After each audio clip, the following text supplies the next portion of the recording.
Halo, selamat siang rekan seiyaya. Selamat datang di break seiyaya yang ke-78. Kita tunggu dulu doknya kan join. Ini sudah ada ini.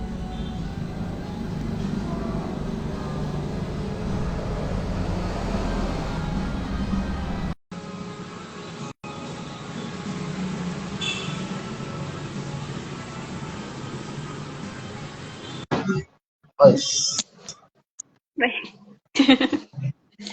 Halo. Halo Kak. Masih loading ini? Masih loading nyata ya. Sudah ada. Pertemuan kedua ini.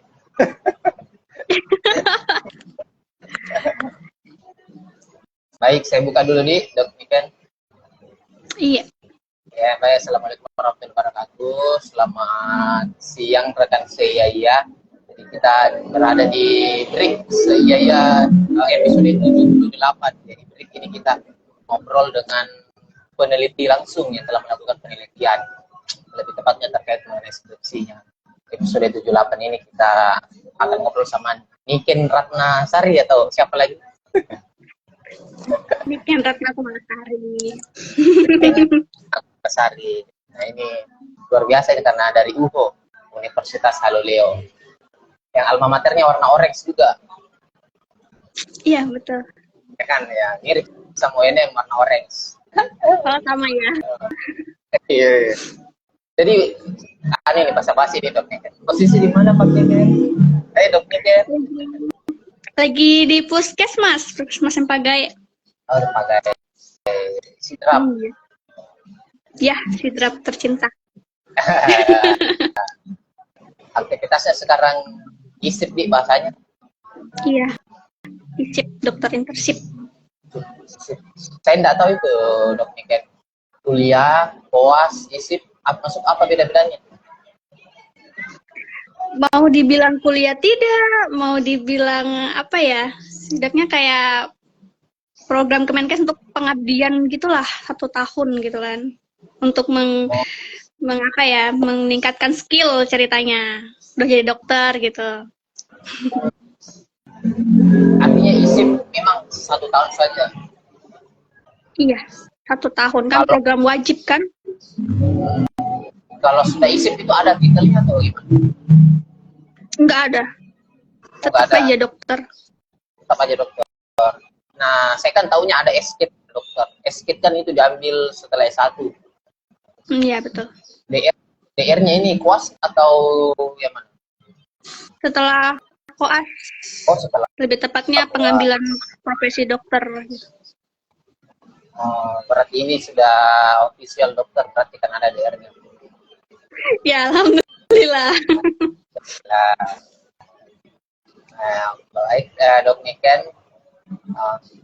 Pertanyaan pertama, Dok Niken. Silakan Dok Niken memperkenalkan dirinya, aktivitasnya sekarang apa, dan lain-lain. Oke, kasih. Jadi, perkenalkan saya Niken Ratnakumalasari. Biasanya dipanggil akrabnya tuh Niken. Terus sekarang saya itu alumni dari Fakultas Kedokteran Universitas Haloleo angkatan 2016. Kalau untuk kegiatan sekarang ini saya lagi sebagai dokter internship, tepatnya di Puskesmas Sempagai di Sidrap atau Sindren Rapang. Gitu, mungkin dari saya. Kamu kita mau perkenalan? Kayaknya udah cukup. Iya. Ini orang asli Kendari berarti? Iya, lahir di Kendari. Tapi kalau untuk sukunya bukan suku asli Kendari. Aslinya suku Jawa. Jawa. Ini kan jadi diskusi kita siang hari ini rekan saya yaitu perbedaan pola kematian infark miokard dan akut dan gagal jantung. Sebelum ke tema itu, Dok Niken kan ini bisa dibilang narasumber kita pertama dari kedokteran. Dok Niken sendiri dulu kuliah kedokteran karena apa? Karena senang dengan dunia-dunia kesehatan.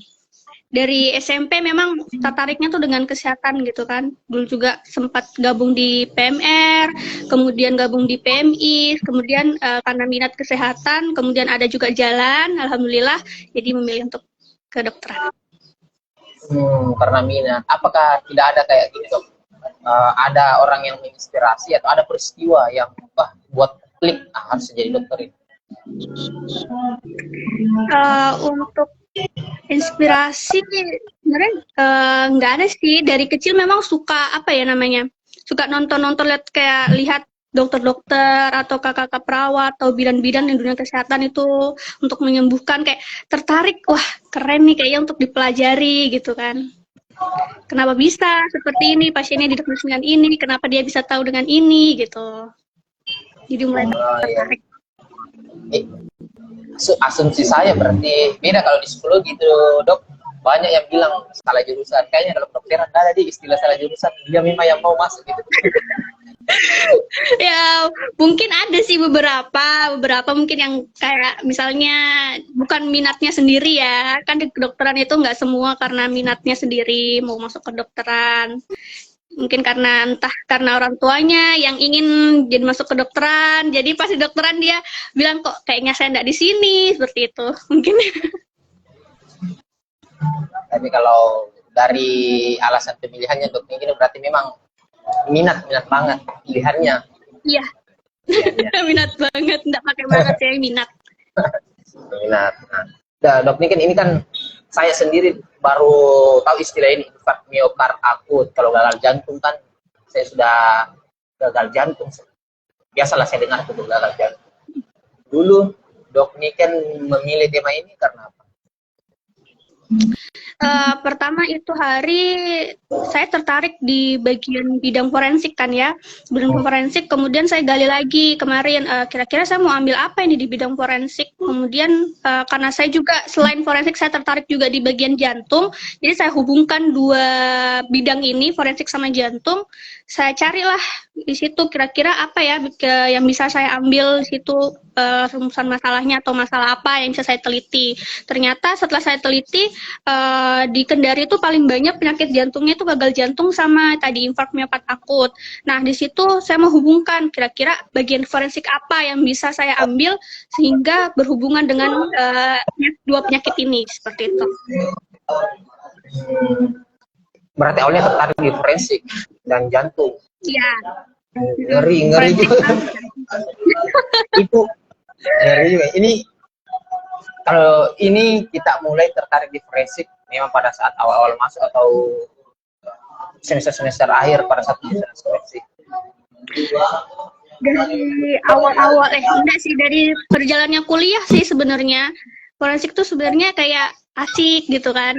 Bukan maksudnya kayak asik kayak kok bisa ya orang kalau lebih tahu, kayak detektif lah lebih tepatnya begitu. Mencari tahu kebenaran, kayak begitu, dengan dibantu dengan ilmu medis kan.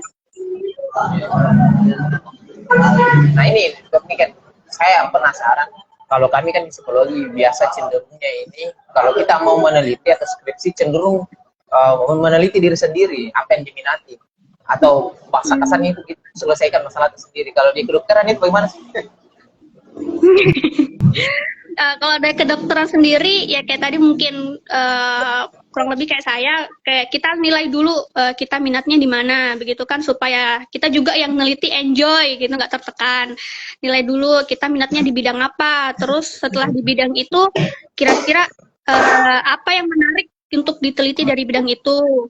Kalau sudah ada yang menarik nih teliti di bidang itu, kita cari kira-kira bisa nggak ya nih diteliti gitu, ada nggak ya maksudnya berhubungan dengan apa yang saya mau begitu kan. Kalau saya kan forensik gitu, saya hubungkan dengan jantung, kira-kira ada nggak ya hubungan antara ini dua gitu yang saya suka atau yang saya teliti, saya lihat, seperti itu. Kayak tergantung dari ininya sih sebenarnya, minatnya pertama, minatnya di bidang apa, kemudian yang kedua diteliti lagi ini ada hal yang bagus nggak untuk teliti atau ada masalah nggak ini yang sebelumnya misalnya mau teliti baru nih gitu kan, sebelumnya sudah pernah teliti atau belum gitu kan minatnya, kemudian atau enggak mau diteliti lagi di tempat yang baru kayak gitu gitu. Sebenarnya kok berarti potensi untuk menyelesaikan masalah sendiri kurang di minat, karena kami misal orangnya prokrastinasi akademik, dia akan cenderung teliti itu prokrastinasi akademik. Oh gitu ya kalau di psikolog ya. Iya. Makanya orang bilang berbuat jalan, berarti ya minat forensik. Menarik sih temanya. Ini kan ada perbedaan pola kematian, Dok. Mungkin pertanyaannya sederhana sih. Kematian di dunia medis itu apa? Jadi kalau kematian untuk di bidang medis sendiri itu adalah kayak berhentinya suatu fungsi biologis. Nah, fungsi biologis itu kalau di medis seperti kayak sudah tidak ada ini sirkulasi di dalam darahnya, kemudian entah fungsi paru-parunya sudah berhenti atau fungsi otaknya. Nah, sehingga karena fungsinya ini sudah tidak berfungsi seperti pada hakikatnya, jadi yang menyebabkan seorang itu dikatakan mati atau meninggal. Artinya tidak ada kalau saya mungkin yang saya tahu itu hanya organ, tidak ada organ tubuhnya yang jalan gitu. Iya. Paru jantung murni. Iya. Kalau kayak apa lagi bahasanya itu? Orang kalau anggaplah kalau koma itu gimana itu, Dok? Kalau koma kan dinilai dulu apakah fungsi yang ketiga tadi sudah betul-betul tidak berfungsi atau tidak. Kan koma itu bisa jadi dia fungsi otaknya entah dia mati batang otak, tapi jantung dan paru-parunya masih berfungsi. Seperti itu sih kalau koma biasanya paling banyak. Artinya kuncinya di otak, jantung, sama paru-paru. Iya. Nah, kita masuk ke yang menarik nih, infark miokard akut. Saya ini istilah baru. Bisa dibantu jelaskan apa itu? Iya, kalau infark miokard akut itu sebenarnya paling di medis. Kalau untuk di orang awam biasanya itu penyakit jantung koroner. Nah, kalau disingkat dengan PCK, nama lainnya lah ceritanya. Jadi apa itu IMA atau PJK itu sebenarnya adalah suatu sindrom klinis karena adanya penyumbatan. Nah, penyumbatannya ini terjadi di pembuluh darah jantung. Kalau di medis nama itu oklusi koroner, sehingga yang menyebabkan pasokan darah di jantung itu berkurang. Jadi IMA ini apalagi tadi jantung koroner. Iya, penyakit jantung koroner. Kali nama lainnya. Saya pernah dengar ini kalau jantung koroner. Artinya terjadi penyempitan. Terjadi penyempitan. Orang kan tidak tahu itu, Dok. Apakah jantung saya terjadi penyempitan? Ada saya baca di dok kan entah itu gagal jantung atau ini cenderung ke umur 40 tahun lebih kan gitu. Lebih besarnya kena. Tapi untuk kayak saya, gimana caranya saya siapa orang lain bisa tahu kalau dia terkena ini, ada enggak gejalanya? Oke. Kalau untuk gejala-gejalanya itu sebenarnya biasanya itu kalau kita dapat tumpang tindih dia dengan penyakit awam tuh penyakit mah. Karena kan biasanya kalau orang sakit mah kan dadanya kayak terasa terbakar, sakit gitu kan. Bisa tumpang tindih. Nah, kalau untuk lebih khasnya lagi, kalau kita itu lebih khasnya itu biasanya pasiennya nyeri dadanya sebelah kiri. Nah, mengikuti dari posisi jantung kan, sebelah kiri untuk anatominya. Nah, sakitnya tuh kayak ditusuk-tusuk, tertekan benda berat begitulah. Nah, dan paling banyak itu biasanya dia menjalar ke bahu sama lengan sebelah kiri. Nah, karena kalau pasien-pasien itu kalau sudah berat biasanya dia tuh mengganggu aktivitas sampai pasiennya tidak bisa aktivitas normal seperti biasa, bisa sesak karena terlalu sakit sekali dadanya jadi dia sesak, bisa juga kehilangan kesadaran. Jadi itu kalau untuk gejala dari ini kan PJK. Tahu dah, Dok. Saya dengar ini kayak mengerikan.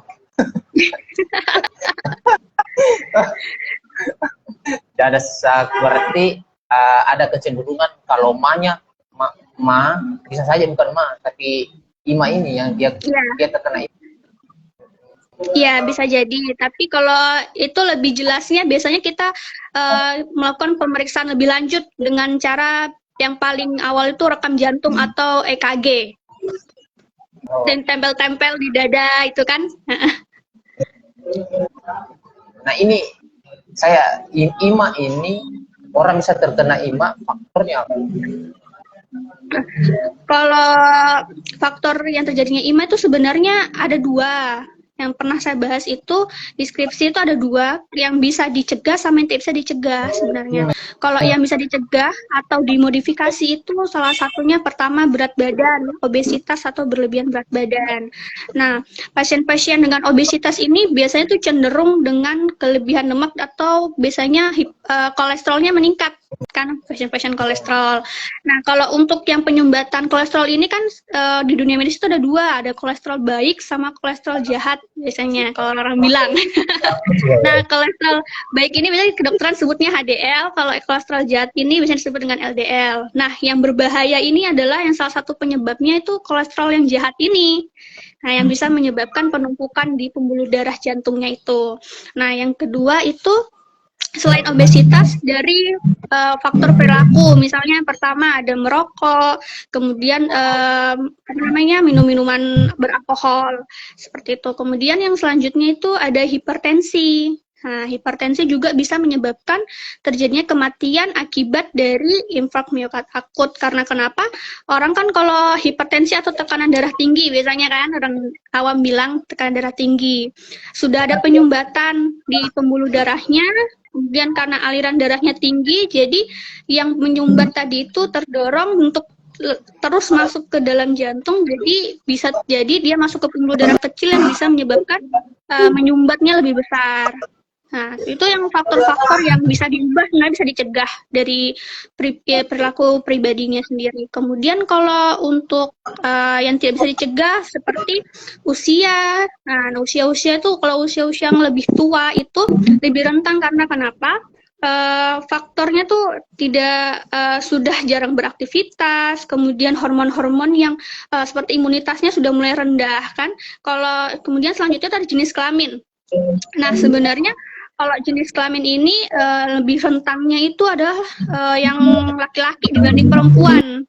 Ya itu juga yang dari penelitian yang saya baca itu kalau laki-laki dia lebih rentan karena kenapa? Pola perilaku laki-laki, pola hidupnya itu lebih banyak yang merokok, minum-minuman beralkohol. Nah, kalau untuk yang perempuan sendiri, dia lebih rendah karena kenapa? Kalau kita perempuan itu ada namanya hormon perempuan, namanya itu hormon estrogen.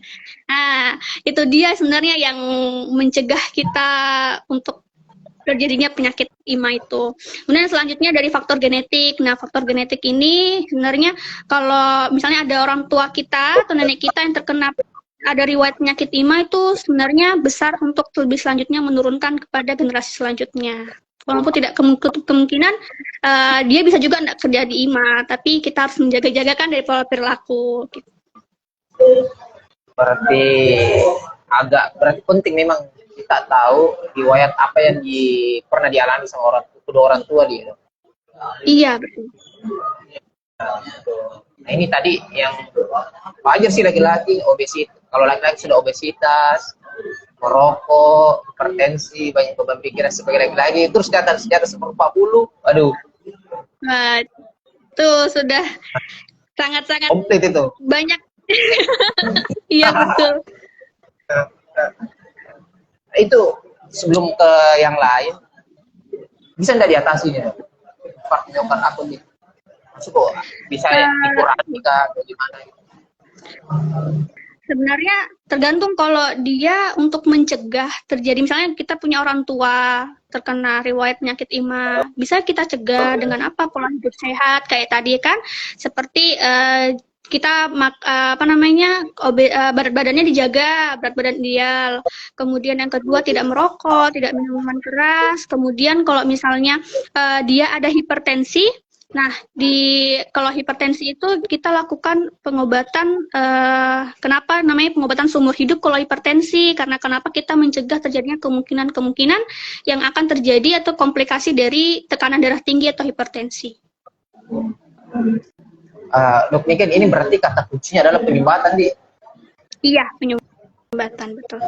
Oh, kalau dia obesitas, ya akan berpotensi besar sekali terjadi penyumbatan. Iya. Tiba-tiba naik tekanan darahnya, langsung terjadi penyumbatan. Karena imak mati. Astagfirullahaladzim. Menarik dapat ditemukan. Nah, kita ke gagal jantung, dok. Saya kan biasa dengan gagal jantung, bahkan bisa saja pemain bola yang sementara main terkena gagal jantung itu apa? Gagal jantung sebenarnya dari namanya sebenarnya gagal jantung, berarti dia itu adalah jantung gagal memompa atau memasukkan darah ke seluruh tubuh, sebenarnya itu kalau gagal jantung. Artinya ada kondisi normal harusnya kayak begini, tapi dia tidak berhasil normal. Iya betul. Jadi kayak jantung normalnya memompa untuk mengedarkan darah nih ke seluruh tubuh, tapi karena ada suatu penyebab, jadi dia jantungnya tidak memompa. Jadi aliran ke darah, ke paru dan semuanya itu tidak terjadi. Jadi makanya itu yang menyebabkan biasanya komplikasinya itu sampai kematian. Saya menghela napas ini, Dok Niken menjelaskan ini. Faktor dan penyebabnya apa itu, Dok, gagal jantung? Sebenarnya gagal jantung itu kalau penyakit-penyakit jantung secara umum itu hampir sama dengan yang IMA tadi. Ya, dari kelebihan berat badan, dari merokok, kayak faktor-faktor kebiasaan. Nah, tapi ada juga salah satu itu yang saya baca, kalau di gagal jantung itu sebenarnya ada satu, dia tuh dari riwayat penyakit gula atau penyakit gulanya itu sendiri. Ada tambahan riwayat penyakit gula kalau gagal jantung? Iya, ada. Saya di kepala saya itu, Dok, entah ini pertanyaan yang lucu atau kayak gimana. Yang saya tahu gagal jantung itu kan bukan proses yang tiba-tiba terjadi. Iya, betul. Saya langsung tembak, artinya ini kan gagal jantung, bisa saja ada mungkin gejalanya, bisa kelihatan ini orang mungkin buat kalau gini, Dok, kalau di psikologi kan ada namanya tes koran biasanya. Bahkan dari tes koran itu bisa orang lain ini kecenderungannya akan kena stroke, kemudian bisa dibaca begitu. Nah, kalau ini kayak gagal jantung, apakah bisa dilihat dari awal memang sebelum dia gagal jantung? Kalau yang untuk dilihatnya sendiri itu dari ini kan, misalnya faktor genetik juga bisa berlaku dari faktor genetik. Tapi kalau untuk yang lebih spesifiknya, biasanya pasien itu dilakukan itu tadi yang rekam medis yang paling awal. Tindakan yang paling awal itu dilakukan pemeriksaan EKG atau rekam medis untuk mengetahui ini pasien sebenarnya ada masalah apa di jantungnya gitu. Berarti saya rekam medis dan lain-lain mungkin saya bisa bilang MCO, Dok, ya? Iya, medical check up. Bisa berarti wajar memang kalau anjurannya setiap tahun kita MCO gitu. Ya, sebenarnya wajar saja karena untuk diri kita sendiri kan ya, mengetahui kan kita dari luar kayak tampak sehat. Biasanya orang tampak sehat tiba-tiba meninggal, nggak ditahu sakit apa sebelumnya. Padahal sebenarnya dia ada riwayat penyakit tapi dia nggak berobat gitu. Dianggap sepele lah, gejala-gejala yang dia alami dianggap sepele, terus berakhir sampai nanti sudah meninggal atau sudah dia baru bertanya-tanya, tanya keluarganya, bertanya-tanya kenapa ini tidak pernah sakit tapi tiba-tiba meninggal. Nanti pada saat kejadian meninggal baru keluarga itu, kemarin memang begini orangnya kena gini, aduh.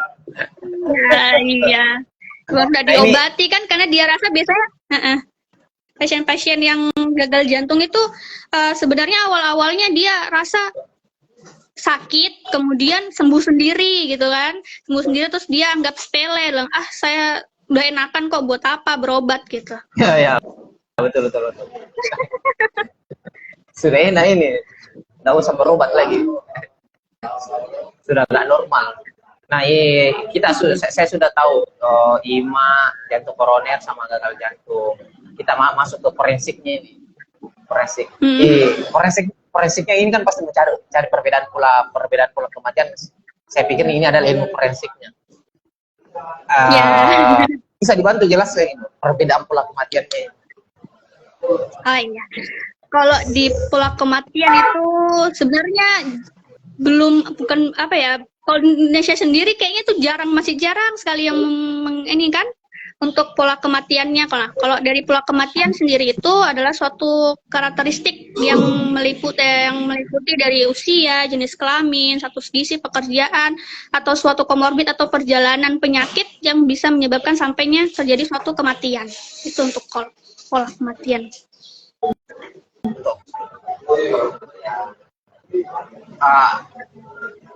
Ini pertanyaan ini, Dok Niken ini ambil tema ini untuk mau melihatkan, membandingkan pola kematiannya yang ini IMA, yang ini gagal jantung, lebih banyak ke faktor risiko laki-lakinya, ke gennya, ya gitu. Oh, bagaimana? Jadi kayak ini iya, saya mulai agak bingung nih. Dok Niken ini mau cari tahu IMA dan gagal jantung ini polanya kayak bagaimana kan di Kendari? Iya, betul. Oh, polanya. Ya, terus ini kita berapa narasumber? Susah sih, bukan narasumber nih kalau meninggal diambil datanya. Apa namanya itu kalau gitu? Kayak bagaimana cara menelitinya ya? Iya, metodenya. Nah, sebelum ke situ kan kalau saya taunya responden, narasumber. Kalau kayak ini yang orang meninggal tapi datanya diambil itu apa? Tetap disebut responden atau apa? Sebenarnya kalau kita di kedokteran tuh ada data primer sama data sekunder. Data primer kan yang diambil langsung tuh antar pasien. Nah, kalau data sekunder itu bisa dari contohnya kayak rekam medis. Dari rekam medis diambil datanya pasien. Jadi kalau dari kenapa? Iya. Kalau dari ini penelitianku sendiri kemarin kan nggak mungkin saya mau tanya-tanya orang yang sudah meninggal nih ceritanya, jadi saya ambil data sekundernya yang dari rumah sakit. Ya, saya nilai berapa. Pertama saya kelola dulu berapa banyak pasien yang meninggal karena gagal jantung, gara-gara infark miokard akut. Nah, habis itu kalau sudah dapat datanya, barulah saya kelola lagi sesuai dengan apa yang saya mau teliti kayak pola kematian. Nah, kalau pola kematian yang saya ambil sendiri itu ada 6. Yang pertama ada usia, ada jenis kelamin, kemudian status gizi, kemudian ada waktu kematian. Waktu kematian itu kalau saya ada 2 jabarkan, ada jam kematian sama waktu kematian, kemudian ada pekerjaan. Nah, itu saya ambil datanya dari per pasien yang saya ambil, yang sudah masuk dalam kriteria inklusi saya, kemudian saya olahlah datanya. Jadi kayak pasien ini, pasien yang gagal jantung, usia segini banyaknya, kemudian saya olah lagi datanya, ada ndak perbedaan nih antara gagal jantung sama infark miokard akut. Saya lanjut langsung saja, Dok. Bisa dibantu, Dok, hasil penelitian tak kayak bagaimana pola kematiannya itu? Ya. Jadi sebenarnya kan kalau penyakit jantung itu rata-rata hampir sama ya, hampir sama semua gejala-gejalanya, entah dari tadi yang faktor resikonya atau sebenarnya kenapa bisa orang terkena gagal jantung atau infark miokard akut. Nah, kenapa saya mau teliti di sini? Kalau kan ada 6 poin tadi yang saya mau teliti, ternyata setelah saya masukkan ke data itu ada 2 yang beda gitu antara gagal jantung sama infark miokard akut. Nah, 2-nya itu, satunya itu ada status gizi. Nah, status gizi, ternyata status gizi ini paling banyak pasien-pasien meninggal itu karena obesitas, kemudian dengan latar belakang penyakit dengan infark miokard akut. Nah, berbanding jauh dengan penyakit-penyakit gagal jantung, ternyata gagal jantung itu persentasinya tidak terlalu lebih kurang lah dari infark miokard akut. Nah, karena tadi obesitas kan yang salah satu faktor resikonya sudah jadi ada penyumbatan, mungkin dari pasien juga diikuti dengan ada hipertensi. Kalau hipertensi sini kan kan saya tidak teliti. Jadi kebanyakan itu kalau pasien-pasien yang obesitas itu diikuti dengan tekanan darah tinggi. Nah, karena itu pasien yang IMA itu meningkat kematiannya. Diikuti dengan obesitas atau kelebihan berat badan. Kemudian selanjutnya itu ada pekerjaan. Nah, pekerjaan ini ternyata pekerjaan itu pekerjaan berat. Kan di sini ada tiga poin yang saya teliti, ada pekerjaan ringan, sedang, sama berat. Nah, didapatkan itu datanya setelah saya olah, ternyata pekerjaan berat itu paling banyak pasien-pasiennya meninggal karena dilatar belakangi dengan penyakit gagal jantung. Nah, gagal jantung, dia tuh malahan ini lebih jauh berbanding terbalik dengan yang presentasi dengan yang terjadinya IMA. Ternyata kayak misalnya gagal jantung itu presentasi pekerjaan beratnya meninggal sampai 50-an atau 40-an%. Ternyata kalau IMA dia cuma kayak 9%, kayak belasan persen lah. Karena kalau IMA sendiri dia itu walaupun pasiennya tidak lagi bekerja atau aktivitas, dia itu bisa kambuh atau enggak bisa menyerang sampai menyebabkan meninggal. Nah, kalau gagal jantung presentasinya itu lebih besar pada pekerja berat karena jantungnya ini sudah setengah mati memompa untuk menyalurkan darah. Nah, kalau orang kerja berat, contohnya kayak misalnya kuli bangunan nih, kerja-kerjanya kan berat tuh, angkat-angkat batu bata, apa segala macam kan. Nah, dia kan membutuhkan energi. Biasanya kalau kita lagi olahraga atau angkat-angkat berat kan jantungnya tuh kayak cukup kencang ya. Jadinya sudah bebannya berat, tambah berat lagi. Itu kalau ada hasilnya kan.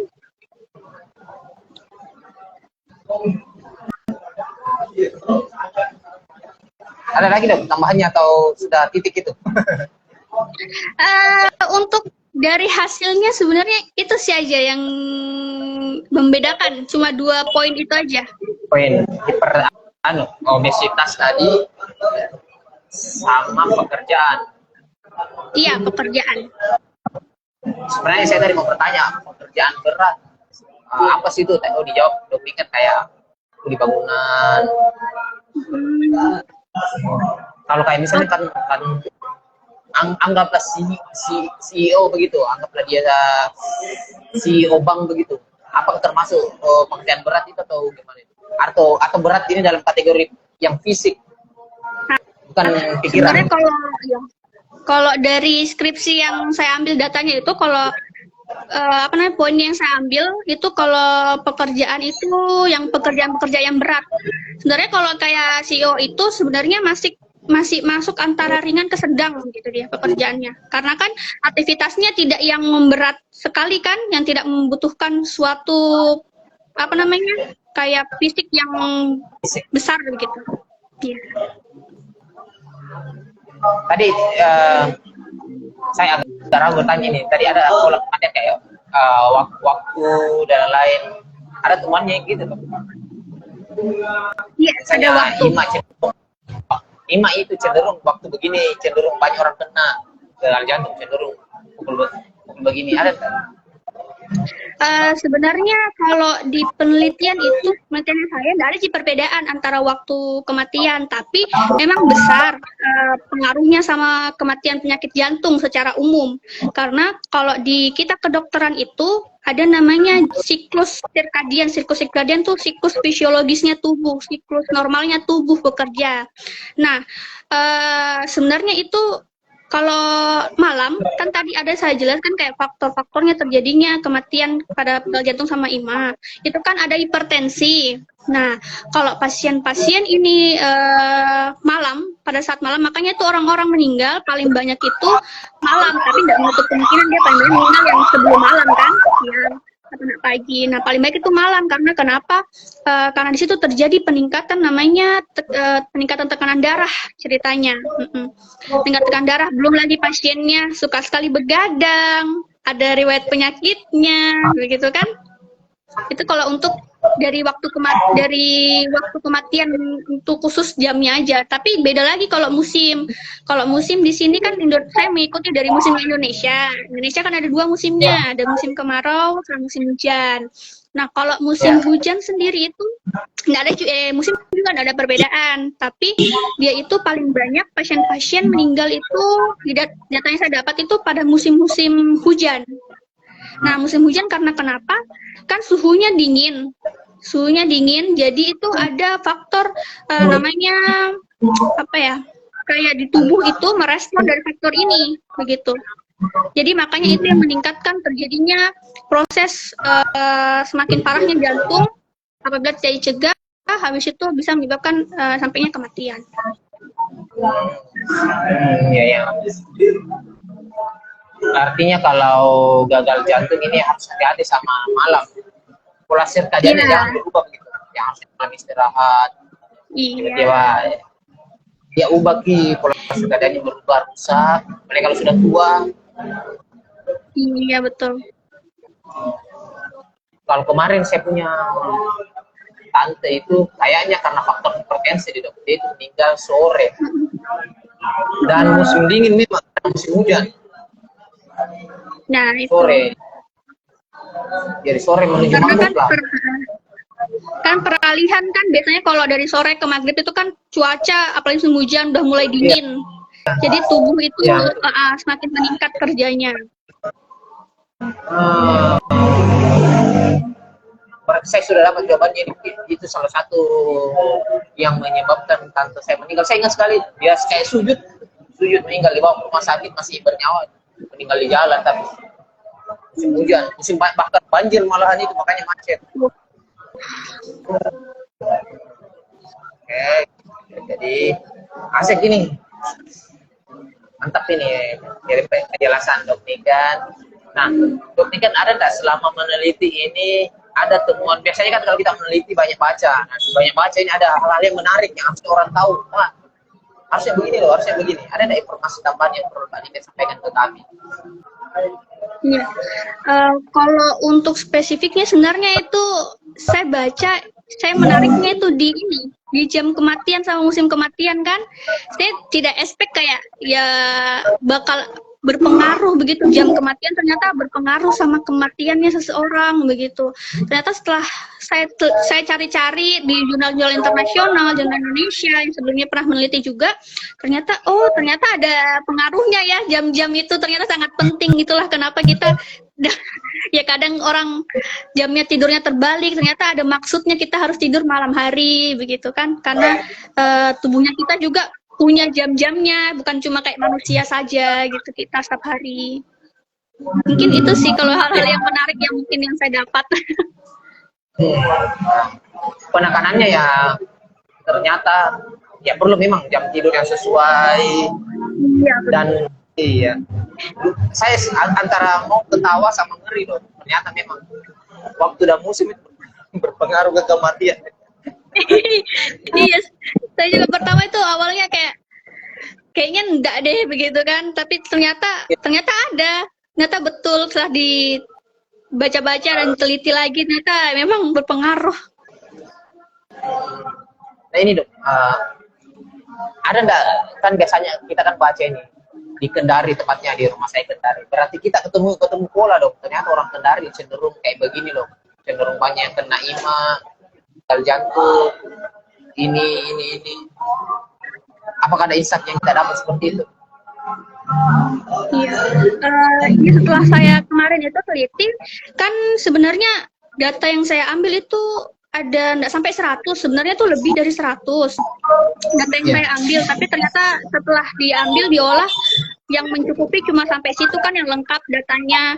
Ternyata memang orang-orang kalau yang saya lihat itu penyakit gagal jantung tuh banyakan yang obesitas.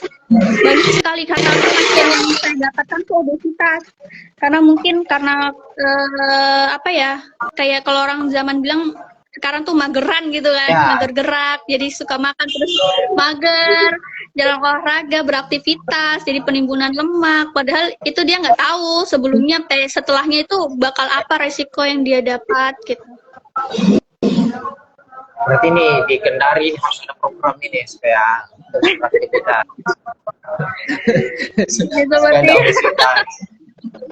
Harus diberikan ini sih kayaknya, apa namanya, kayak prom-prom begitu kan, kita kayak memberitahukan kalau pentingnya olahraga atau aktivitas. Iya. Jadi penonton si Yaya ini sudah harus dengar ini. Tadi ada faktornya, ada gejalanya yang memang harus dihindari sejak dini, kayak seperti merokok. Aduh, orang merokok itu dok susah sekali diingatkan, susah sekali. Belum dikena sama penyakitnya, makanya dia lah jadi buat saya lebih cerdas dan lain. Iya, dianggap sepele kan sebenarnya. Ya, dianggap sebenarnya merokok ya bisa mengakibatkan penyumbatan juga. Nah ini dok, ada nggak insight yang kita dapat untuk diri kita sendiri selama meneliti ini dari prosesnya gitu? Insight yang saya dapat itu mungkin dari ini bisa saya apa ya namanya ya. Jadi saya pahami ini penyakit sekali polanya. Jadi saya bisa beritahukan sama pasien-pasien kan, pasien-pasien, Ibu ternyata kemarin setelah saya teliti kan jadi kita beritahu sama pasien kalau jam-jam segini tuh perbanyak istirahat, begitu, perbanyak istirahat. Kemudian entah dari obesitasnya mungkin kita bisa bantu pasiennya untuk mengurangi berat badan. Untuk insightnya seperti itu sih, mungkin kayaknya lebih saya memberitahukan kepada pasien-pasien saya nanti kalau yang kalian saya dapat pasien ada gagal jantung atau infark miokarditis akut. Ini pertanyaan lucu dok. Kalau orang kena IMA gagal jantung otomatis meninggal? Tidak 100%. Oh, kan ada namanya pengobatan. Iya, ada pengobatan untuk mengurangi terjadinya itu. Sebenarnya karena kalau nggak diobati juga bakal lebih cepat kan meninggalnya atau kematiannya. Tapi kalau sudah diobati dibarengi dengan misalnya kalau pasien obesitas dikurangi dengan cara aktivitas-aktivitas yang ringan kan. Kalau orang penyakit jantung nggak bisa nih aktivitas berat, jadi aktivitas yang ringan. Kemudian kalau dia merokok dikurangi rokoknya, kemudian atau nggak diberhentikan rokoknya. Kan bertahap kan, orang merokok kan nggak bisa kan ya satu kali kayak berhenti, apalagi dia sudah dari mudanya merokok nih terus tuanya mau berhenti Pak besok yang merokok, pasti dia nggak bisa. Jadi kayak kita bertahap, misalnya dia satu hari rokoknya 1 bungkus, kalau bisa dikurangi, terus lama-lama hilangkan itu rokoknya. Mungkin seperti itu. Alhamdulillah, ini berita yang melegakan. Dari obrolan kita ini kok belum kita ada berita baik. Artinya kalau sudah ada gejala atau sudah ada judgement dari dokter, insya Allah bisa ditangani supaya tidak langsung mati gitu. Ini berita baik ini. Nah, dok, kita menuju ke akhir pertanyaan ini dok. Ada yang mau kita sampaikan ke penonton rekan-rekan yang menonton ini nanti? Kalau untuk dari saya mungkin hanya bisa memberikan edukasi ya. Kan kita sudah tahu dengan semakin berkembangnya zaman juga, kita juga semakin terlena ceritanya. Entah karena, padahal sebenarnya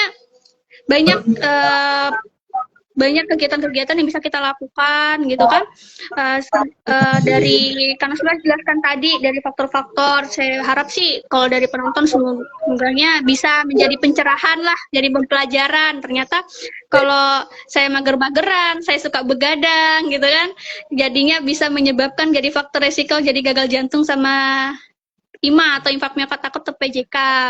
Ya mudah-mudahan dicegah lah kalau bisa dari sekarang kan banyak tuh generasi sekarang kan suka sekali begadang, terus paginya tidur, atau enggak dia sebelum waktu tidur dia tidur dulu, jadi pas waktunya tidur dia malah begadang kayak gitu. Oh, okay. Baik dok Niken, kasih banyak sharingnya ini. Jadi saya ini sudah punya database lagi. Nanti kalau misalnya saya kan biasanya kalau diskusi sama teman-teman, langsung saya bilang, nonton mau saja ini episode ini bahas kayak gini, nonton mau ke episode ini bahas begini. Jadi dok Niken sudah share, saya mau ucapkan terima kasih. Ini akan jadi referensinya saya dan teman-teman terkait Iya. Saya juga terima kasih kepada saya sudah berikan platformnya untuk menyampaikan edukasi lah ceritanya. amal jariahnya ini. Iya, baik, makasih banyak Dok Niken, kami dari tim CY mengucapkan terima kasih. Harapannya di kemudian hari kita bisa ada lagi kerjasama dengan Dok Niken. Nih. Siap. Ada lagi yang disampaikan Dok Niken sebelum ditutup? Mungkin dari penjelasannya kayaknya sudah cukup ya. Saya juga mau sekali lagi mau terima kasih sama CIA sudah diberikan kesempatan untuk membawa skripsi walaupun sudah 3 atau 4 tahun ya kayaknya ya, skripsinya sudah lama sekali, jadinya saya buka-buka lagi. Skripsi saya udah lama nggak dibuka lagi gitu kan, sudah dibahas lagi. Terima kasih untuk kesempatannya. Siap, sama-sama. Kami yang ucapkan terima kasih. Ini semangat kami gitu Dok, bahwasanya ini kan informasi yang penting ini. Orang mau baca skripsi kan pasti nggak mungkin. Ya, makanya kami ajak. Iya betul. Makanya kami ajak keluar ini. Dan Dok ini kan orang pertama dari kesehatan, kedokteran, diskusi sama kami. Baik, makasih banyak waktunya Dok. Insya Allah informasi ini akan bermanfaat. Terus rekan saya ya silakan dinonton dan sampai jumpa di episode 79. Dadah.